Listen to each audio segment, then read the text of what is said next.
Dungeons and Dragons Adventurer. Issue 24. Okay, welcome back. Feels like there's been a bit of a gap since the last time I did one of these. Just had a lot going on, but let's just get right into it and see what we've got. So a couple of things here in the usual order. I'm going to start off with the free gift, which is dice, surprisingly. Didn't see that coming. So again, I liked these before when we had them in the different colours, but now I've got the green, so these are definitely going to be my favourite set by far. Oh yeah. This issue, we're going to have come Master of Disguise, we've got a library to look at, Attack of the Chuuls, and some more third level stuff to look at. Obviously last issue went up to third level, so let's take a look. So issue 24, we've got all the rest of the third level features that we didn't cover in the previous issue for the original characters, so these are for all the newer characters. We've got the Candlekeep library, going to disguise ourselves with some adventures. New Munster, a nice map of the continent of Faerun to check out later, and impressive green dice, I agree. Anyway, we'll start off with the Master of Disguise for the character creation section. And this just has a brief little talk about all the ways you could disguise yourself. So, Officer Guard, you could pretend to be a superior. An Inner Sanctum of Cultists, you could disguise to be, pretend you're one of them. But they all seem to be like charisma checks, so charisma deception or persuasion, or even like intimidation or performance or some as well. But the way to do it, skill or magic, and here's how they work. Right, so the easiest way is to use a disguise kit. I feel like I've seen that on one of the character sheets already. But that just gives you all the physical stuff to make a physical disguise, like putting a beak on. Probably a lot better than that. But you do it on a long rest, and it takes a minute to... Well, you create it on a long rest, and then it takes a minute to don, weighs a pound. But in like 10 minutes or 30 minutes, you can also create more convincing disguises. Well, not more convincing, but you can create a mini disguise in 10, 30 minutes, create a bit more. We've also got the disguise self spell. We've seen it before.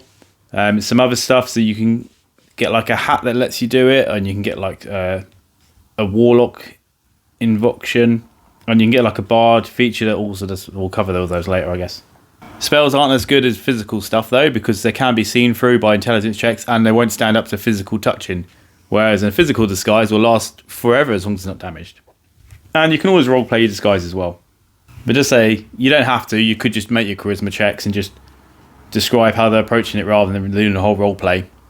But when we're not disguised, we like to go to third level. So we're going to start with a bard, and all these bards are going to get colleges, much like all the other people who spells.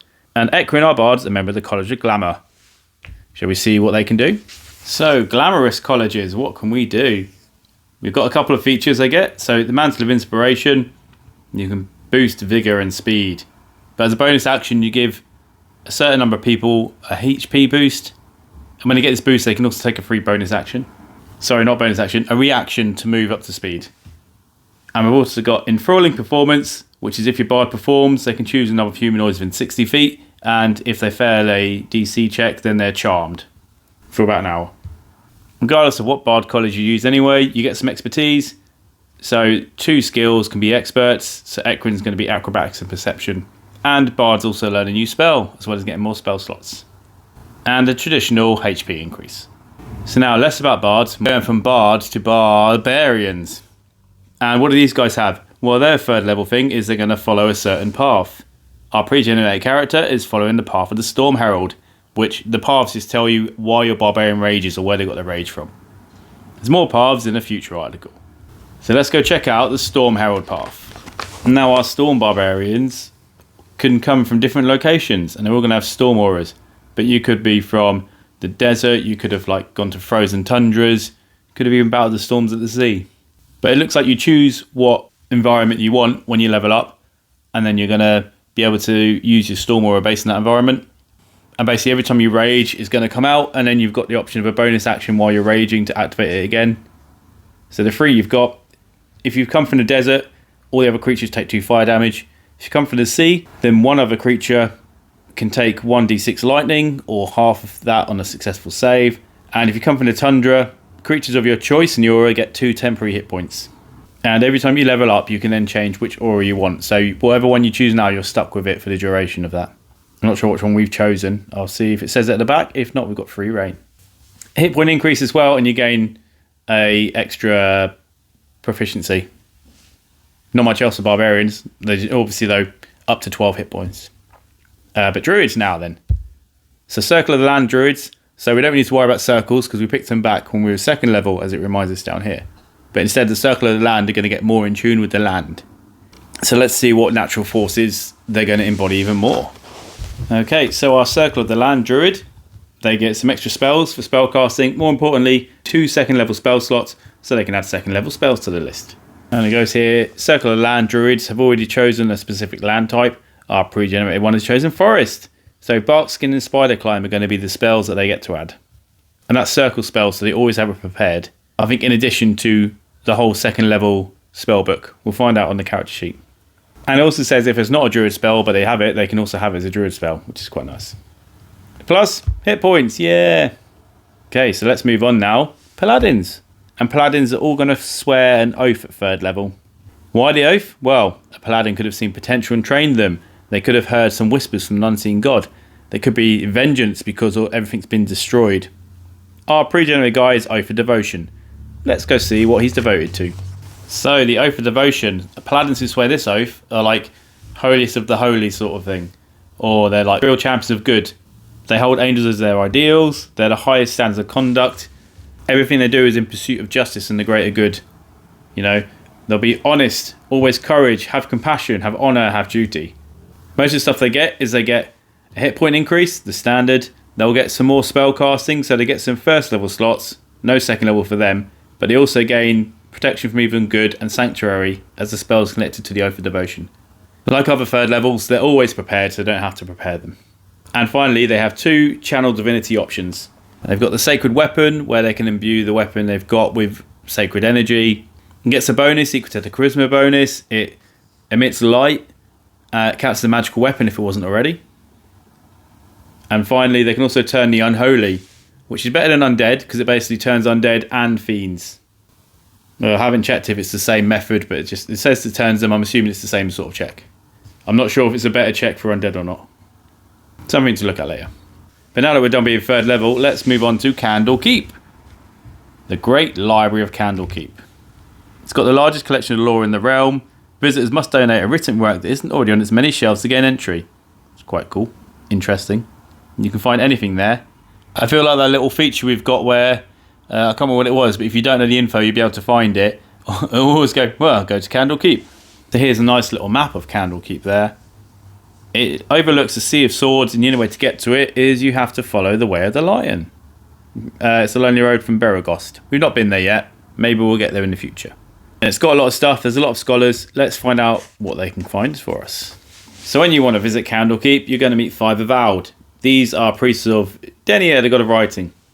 But they sit there at the gates and they ward it off. So obviously, as said, you've got to bring a new bit of work. So you'll examine entrant gifts to see if you can come in or not. It says that a lot of people bring many books just in case one will get the ticket. When you're in there, you can stay in as long as you don't break the rules, but you're only allowed a maximum of 10 days and then you have to leave and you can't come back for a month. So the rules are you can't fight, you can't steal, you can't copy the books, and you can't damage, mark, or otherwise modify the works. You also can't get access to the main library. These guys have to go fetch you the books you want and then you can look at them and make notes but not copy. And while most of the Avowed are just regular people, there's a couple of high ranking. So the Keeper of the Tomes is the head guy. There's a human archmage actually. I'm not sure what the archmage can do. I'm not sure if the archmage is an archetype of something. I don't remember it, unless it's one of the classes we've not seen yet. Anyway, so you've got First Reader. He grows the position. He grows the library. It's a Dragonborn, a green dragon at the minute. You've got Great Readers. They're like got a lot of expertise. Master Readers who are a bit less down. And a chanter who's one person who just constantly keeps up the endless chant with a couple of subordinates known as voices. Meaning the library's probably got a very nice background noise of chanting. And when you're done with that, let's go for some fighting. The Chuuls. These scary looking creatures are like half lobster, half insect. Ish. They look quite dangerous anyway. They've got the pincers, so they'll try and grab you. These are paralysing tentacles, like most things are that I know. They can sense magic. They used to work for the aboliths, which obviously was something we talked about previously. And that's how they can home in on any explorers who turn up with magical items or anything like that. Got dark vision, so they're happily running around in the Underdark, which is sort of where they live, mostly like subterranean lakes. And they are aquatic, so they will, once they grab people, drag them underwater, which can make it hard to rescue your friends and make it more dangerous because that's when we have to think about drowning. So here we get more information about the Chuuls. We've got the origin story here. So originally when the aboleths like ruled the seas, they couldn't go to land. So these are actually created by them to go out on land to capture slaves and magic and bring it back for them. And obviously these guys grew bigger and stronger as they evolved, but they still had that primal instinct to go out and get people, which is what they do. But if they encounter an aboleth, the psychic link does bond them, and the Chuul will instantly do what the aboleth says.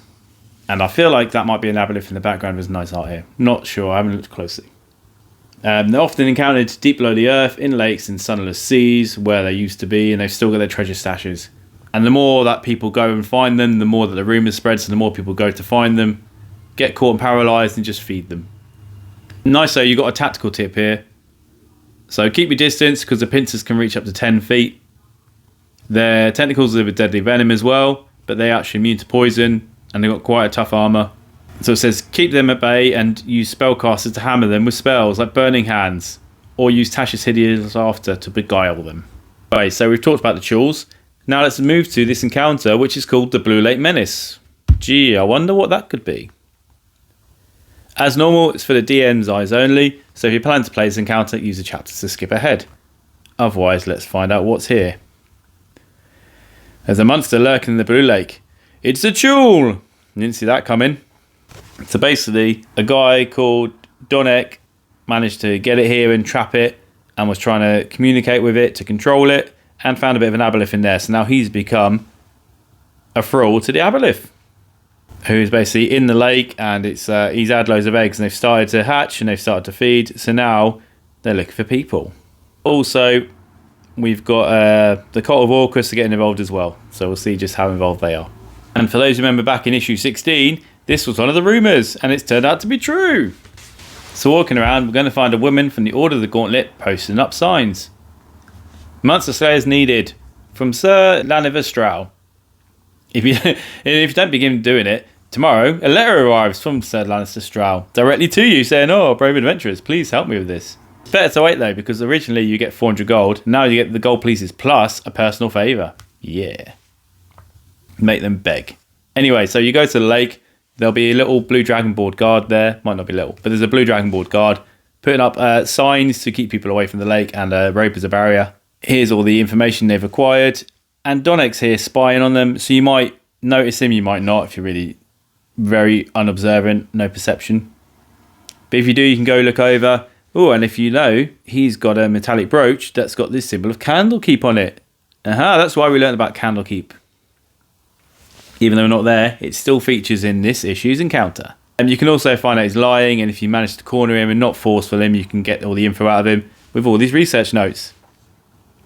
Starts the research like, oh, our research is lacking, we need to keep going. Oh, better. Oh, it's working. And then he goes, oh, enlightenment. I see now what we have to do. Let's find out all the rest. So if our characters want to find a Chuul, they're going to have to go out after dark. It says here you can row a boat into the lake to find it, but seeing as it was grabbing people, you could also walk around the lake, and you'll be alerted by a dying whale if you choose that option. Combat wise, it's going to go for the character most magic, that's what it's trained to do, and if it drops to half HP, it's going to try and drag someone down into the water with it. And then once you've defeated it, you can learn it's a Chuul, and if you really inspect it well, you can learn it's just laid eggs. Donek's around. It says he's alive because you can fight him in the previous one. If you try to use force on him, he'll use force back. But after it ends, he'll get really angry. You can see he's gone a bit crazy, and then you've got to try and persuade him. Otherwise, he's going to fight your characters there and then. But you've got a nice thing about underwater combat here, because the Chuul might drag someone away, so you might have to go chase it.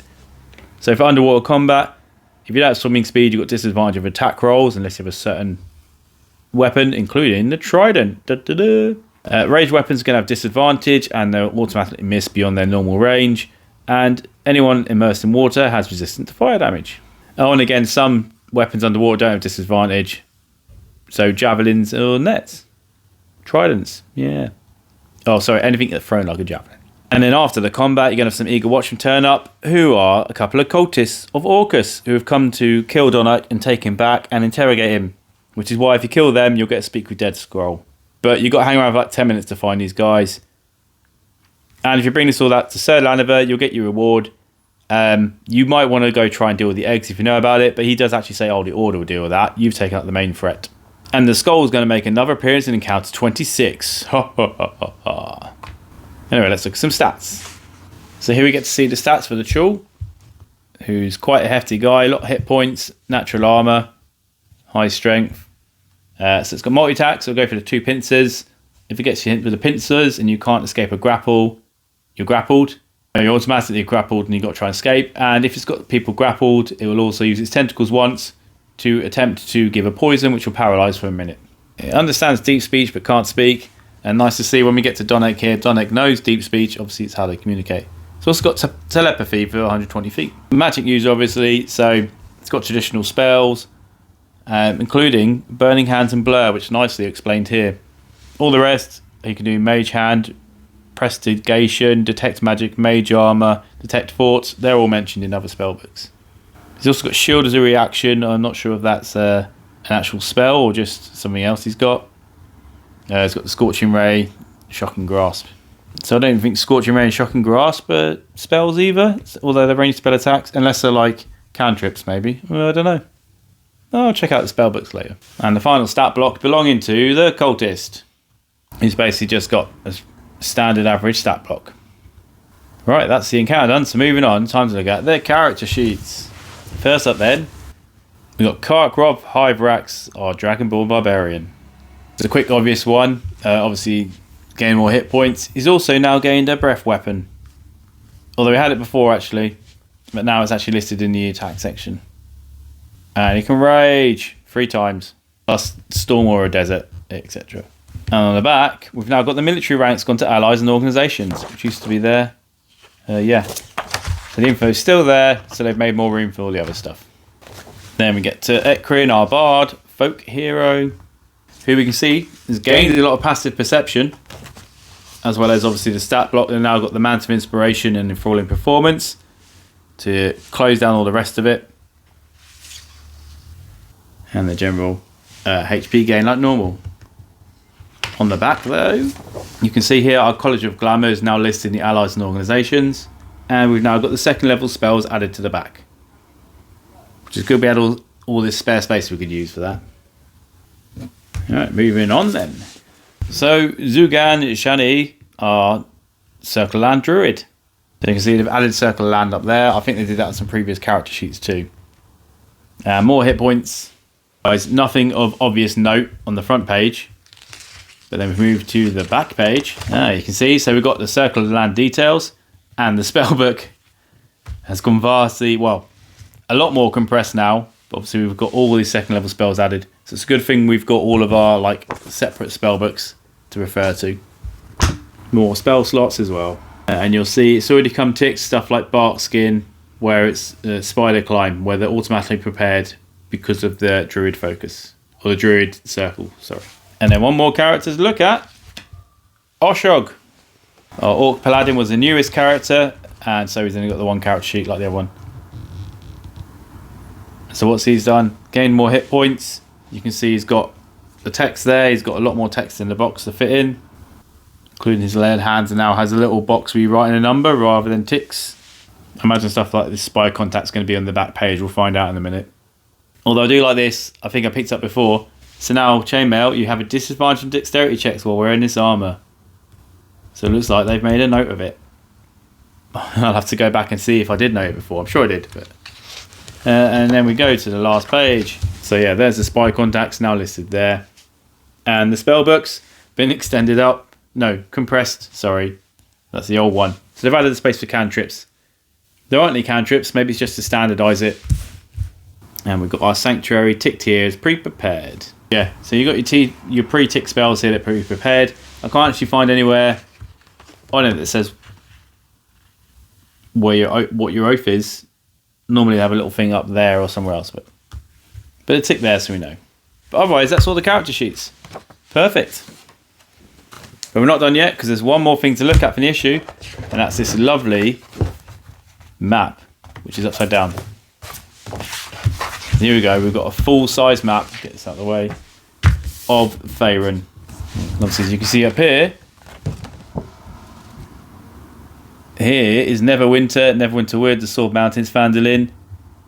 So obviously, Widge is a small part of a much bigger adventure. I'm pretty sure, from the snippets I've seen, we're going to go out sailing around here. But in a minute, everything's been contained in 24 issues just in there, in that little bit. We've got all of this as well. And the guy in Neverwinter has come all the way from right down here in Candlekeep. But it doesn't have the Path of the Bear on there, or the place we came from that I can see. Or they've got Baldur's Gate. Yeah. Right. Otherwise, yeah, that's everything in the issue. Perfect. Yeah, 24's done. We've got 25 coming up. We've got some more people there. Magic of the Monk. Looks like we'll get some monk stuff out. Hopefully I can get back on track. It feels like it's been ages since I've done one of these. A lot going on, but yeah. So 25's coming up next. Done 24. If you're still here, thanks for sticking around. We'll have more video links coming up, so when there's more stuff in here, it'll be here, and continue the series here. Otherwise, thanks for watching. Hope to catch you soon.